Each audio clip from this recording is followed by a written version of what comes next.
राजधानी दिल्ली में बीजेपी शासित तीनों नगर निगमों को कॉन्फेडरेशन ऑफ एमसीडी एम्प्लॉयज ने चेतावनी दी है कि अगर 3 दिन में कर्मचारियों की तनख्वाह पेंशन नहीं मिली तो कर्मचारी सामूहिक हड़ताल पर जाएंगे।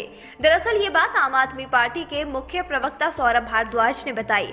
भारद्वाज ने कहा कि ए, बी, सी और डी ग्रुप के कर्मचारियों का वेतन पिछले 2 महीने से नहीं मिला है। सेवानिवृत्ति के लाभ भी करीब 2 साल से नहीं दिए गए हैं।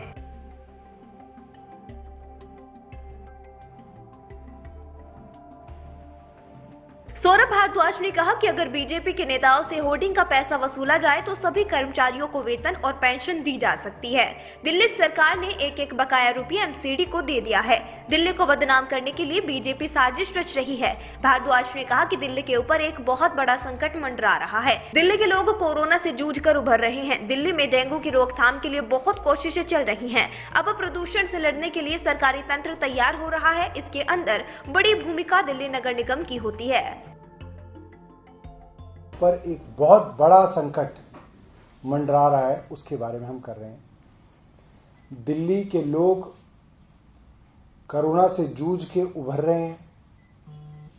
दिल्ली में डेंगू की रोकथाम के लिए बहुत कोशिशें चल रही हैं और अब पोल्यूशन जो है उससे लड़ने के लिए सरकारी तंत्र तैयार हो रहा है, जिसके अंदर बड़ी भूमिका जो है म्युनिसिपल कॉरपोरेशंस की होती है। और अब हमें कॉन्फेडरेशन ऑफ एमसीडी एम्प्लॉयज के मार्फत ये जानकारी हासिल हुई है कि 1 दिन पहले कॉन्फेडरेशन ने तीनों नगर निगमों में ये धमकी दी है कि अगर उनके एम्प्लॉयज की बकाया तनख्वाह, पेंशन और रिएम्बर्समेंट नहीं दिए गए तो वो सामूहिक हड़ताल पर जाने वाले हैं। और उन्होंने मात्र 3 दिन का समय जो है तीनों भाजपा शासित नगर निगमों को दिया है।